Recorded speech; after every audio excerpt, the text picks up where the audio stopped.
Anda masih bersama kami di CNN Indonesia Breaking News. Ketua Umum PDI Perjuangan Megawati Soekarno Putri merespon terkait partainya yang diminta untuk mengusung nama Anies Baswedan sebagai calon gubernur Jakarta imbas dari putusan Mahkamah Konstitusi. Megawati menyebut kenapa baru sekarang minta dukungan PDIP, padahal sebelumnya tidak pernah minta dukungan. Kok kayaknya masih selalu goyang. Dalam pidato politiknya saat menyerahkan SK rekomendasi kepada para calon kepala daerah di Aula DPP PDI Perjuangan Jakarta Pusat, Megawati mengatakan tidak semudah itu untuk bisa mendapatkan dukungan dari PDIP. Megawati justru bertanya balik kepada pendukung Anies Baswedan kemana saja selama ini dan baru muncul saat butuh dukungan. Megawati menegaskan syarat untuk bisa mendapatkan dukungan dari PDIP, Anies harus patuh terhadap aturan partai. Megawati pun mempertanyakan apakah Anies Baswedan mau patuh terhadap aturan partainya atau tidak. Meski sudah mengeluarkan SK rekomendasi kepada para calon kepala daerah, PDIP belum memberikan rekomendasi untuk Pilkada Jakarta, Banten, Jawa Timur, dan Jawa Tengah. Aku bilang enak aja ya.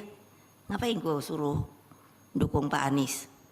Dia bener nih kalau mau sama PDI. Kalau mau PDI jangan kayak gitu dong ya. Ya tinggal mau nggak nurut ya. Lihat dong.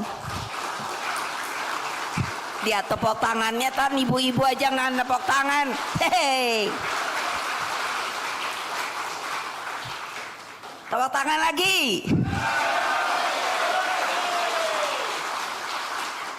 Loh, saya tuh suka jadi garuk-garuk kepala loh.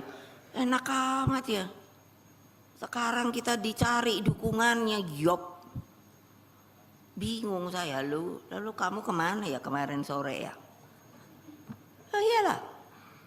Ayo. Mbok jangan gitu dong. Oke, saya akan lanjutkan dengan dua orang narasumber. Masih ada Mas Guntur Romli dengan Kang Ujang Komarudin.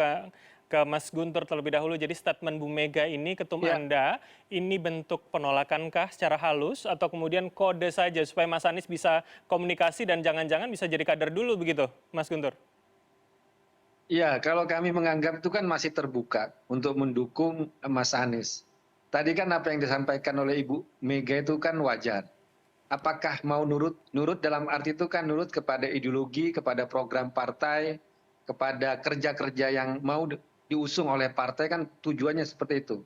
Karena memang mekanisme di internal di PDI Perjuangan itu, kami kan memang jelas ingin mengusung kader sendiri. Karena kan kursi yang ada di DPRD itu kan merupakan kerja keras dari para kader yang selama ini membesarkan partai.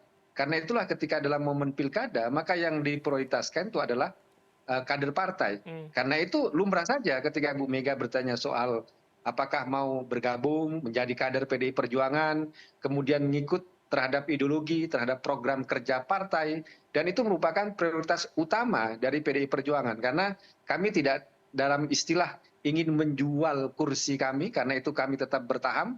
Meskipun sebelum ini koalisi di Jakarta ada yang berbondong-bondong ingin memborong tiket partai, tapi PDI Perjuangan tetap ingin bertahan karena ingin mengusung calonnya sendiri, ingin mengusung kadernya sendiri. Oke, jadi nurut ini, nurut hanya secara ideologis atau kemudian harus clear menjadi kader partai begitu, Mas?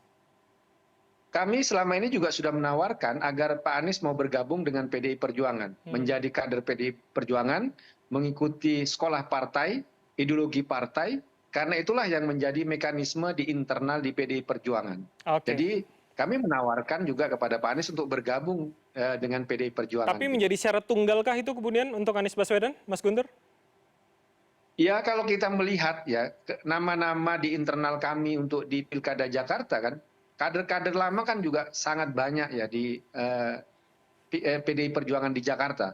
Karena itu ya kalau memang Pak Anies ingin mendapatkan dukungan dari PDI Perjuangan, ya bergabung dengan PDI Perjuangan. Oke, baik, menarik. Saya akan ke Kang Ujang begitu. Kang, jadi artinya ini kemudian kode keras begitu, kalau kemudian tidak menjadi kader, tidak akan diusung. Apakah bisa kita baca seperti itu, Kang?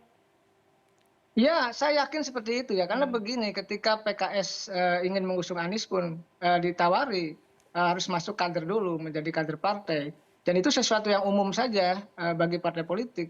Karena memang salah satu syarat dukungan ya atau usungan dari partai politik adalah menjadi kader. saya melihat gitu ya di banyak tempat, di banyak daerah, di calon pilkada itu semuanya seperti itu. Partai politik memberlakukan ya punya kartu anggota dulu. Bahkan ada yang satu daerah itu ada dari partai A, tetapi dia tidak diusung oleh partainya, lalu pindah ke partai B, dan dia mesti menjadi anggota partai B itu dulu untuk mendapatkan rekomendasi. Jadi ini sebenarnya pola yang sama dilakukan oleh semua partai, termasuk PDIP, dan saya meyakini bahwa itu pola yang bagus ya, karena bagaimanapun tadi ya bahwa apa ya kawasan terbuka kepemimpinan bangsa dan daerah kan ada di partai politik. Oke. Oleh karena itu ya tentu kita harus memperkuat partai politik itu begitu. Oke, Kang Ujang, tapi dengan kondisi seperti ini, apakah itu juga masih bisa menjadi bergen begitu bagi PDIP untuk meminta Anies menjadi kader terlebih dahulu sebelum diusung? Ya tentu kan apa untungnya bagi PDIP karena sudah punya kursi, punya kekuatan gitu ya partai besar gitu. Apa namanya tentu semua kandidat juga punya kepentingan untuk bisa mendapatkan rekomendasi PDIP, apalagi Anies yang katakanlah dianggap tidak bisa berlayar, tidak bisa apa namanya maju, tidak bisa menjadi calon gubernur kalau tidak diusung oleh PDIP. Oke. Jadi itu menurut saya sesuatu yang rasional saja yang dilakukan oleh PDIP untuk apa? Untuk mengikat Anies agar tadi ketika misalkan menjadi kader, ketika diusung, apalagi ketika jadi itu yang mengikuti kebijakan partai PDIP tersebut begitu. Oke, mana yang lebih mungkin begitu Kang? Kemudian Anies menjadi kader atau kemudian ya PDIP akan mencalonkan kader lainnya, misalkan seperti Basuki Cahayapurnama begitu Kang? Ya pilihannya kalau Anies mau jadi kader, saya yakin saya punya keyakinan ada kesempatan lah apa namanya Anies untuk bisa melaju begitu. Tetapi kalau Aniesnya tidak jadi kader ya tentu akan mengusung kader intinya ya kader yang memang sudah lama berjuang berdarah-darah untuk bisa membesarkan PDIP dan itu saya melihat kalkulasi yang rasional saja yang dilakukan oleh PDIP karena PDIP partai besar tentu tidak mau ya apa namanya ada tokoh yang tadinya tidak ada dalam PDIP, lalu kemana saja gitu, tidak pernah juga berinteraksi dengan PDIP, tahu-tahu ingin mengambil tiket dari PDIP, kan itu lucu. Oke. Oleh karena itu ya Ibu Megawati mengatakan ya selama ini kemana saja tidak dengan mudah untuk mendapatkan tiket itu. Oke. Dan saya meyakini ya semua pintu masih terbuka, tetapi tadi ya syaratnya kalau Anies mau diusung ya tentu harus menjadi kader terlebih dahulu dan itu menjadi sesuatu ikatan ya antara Anies dengan PDIP. Oke, baik. Saya ke Mas Gundrom lagi kalau begitu. Mas, ini saya mencoba mengutip apa yang disampaikan Bang Masinton kemarin ya, 1 hari sebelumnya begitu kurang lebih adalah, ya nanti kita kawal Anies Baswedan bersama-sama ke KPU di hari pertama, 27 Agustus, kurang lebih kalimatnya begitu. Jadi publik akhirnya kok bertanya-tanya ketika kemarin rasanya PDIP yakin, tapi statement Bu Mega kok sepertinya ngasih barrier dulu. Bagaimana sebetulnya PDIP, Mas? Ya, karena apa yang disampaikan Bang Masinton itu kan konteksnya ketika itu sebagai perlawanan terhadap persetujuan balik terhadap revisi Undang-Undang Pilkada yang menolak putusan Mahkamah Konstitusi. Nah, secara spontan saya nanya ke Bang Masinton, ya kalau gitu kita bikin perlawanan saja. Ayo kita daftarkan Anies ke KPUD, ke Jakarta, dengan sama-sama kita mengusung rame-rame sebagai bentuk perlawanan terhadap kalau memang terjadi waktu itu adalah undang-undang pilkada dan kami berpihak kepada putusan MK gitu kan. Tapi kan tentu saja ada syarat-syarat sendiri kan yang harus juga dipenuhi ketika memang ingin diusung dari PDI Perjuangan.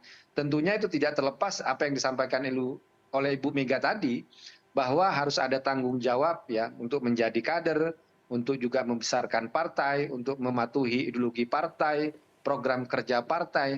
Dan itu apa yang disampaikan Bang Ujang tadi sudah benar bahwa itulah yang selama ini juga ada di mekanisme kami. Jadi sebenarnya tidak ada hal yang bertentangan dengan apa yang disampaikan oleh Bang Masinton dengan Ibu Mega ya karena terus terang sampai saat ini juga nama Mas Anies juga masih beredar di keputusan di DPP PDI Perjuangan dengan kader-kader internal kami. Oke, kalau begitu dengan semangat perlawanan tadi, Anies Baswedan PDIP ada di sisi yang sama, bukankah itu menjadi peluang besar jika bersama nanti? Atau kemudian masih ada kemungkinan ya Mas Anies tidak dulu deh kadernya Pak Ahok begitu yang akan diajukan 27 nanti? Ya kalau kami melihat itu kan sebenarnya tidak ada hal yang bertentangan Mas. Karena kan sampai saat ini juga saya sampaikan tadi bahwa terus terang nama Pak Anies juga masih ada dalam opsi yang dibicarakan, yang dibahas di DPP PDI Perjuangan.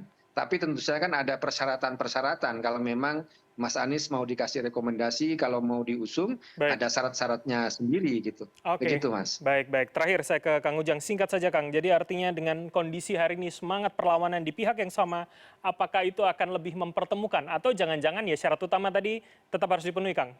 Singkat saja terakhir. Ya, syarat pokok pasti ya KTA lah, KTA apa namanya PDIP. PDIP dulu sama dengan Gibran lah, dulu kan Bobi sama lah. Jadi intinya kalau mau jadi kepala daerah dari PDIP pasti harus punya kartu anggota PDIP seperti itu. Oke, menjadi syarat utama begitu ya yang harus dilakukan. Baik, kita akan tunggu bersama hingga minggu depan di hari pendaftaran 27 hingga 29. Terima kasih atas waktu para narasumber. Ada Mas Guntur Romli, politikus PD Perjuangan, dan juga Kang Ujang Komarudin, Direktur Eksekutif Indonesia Political Review telah bergabung sama kami. Selamat malam, sehat selalu semuanya. Amin, Terima kasih, selamat Mas. malam Bang.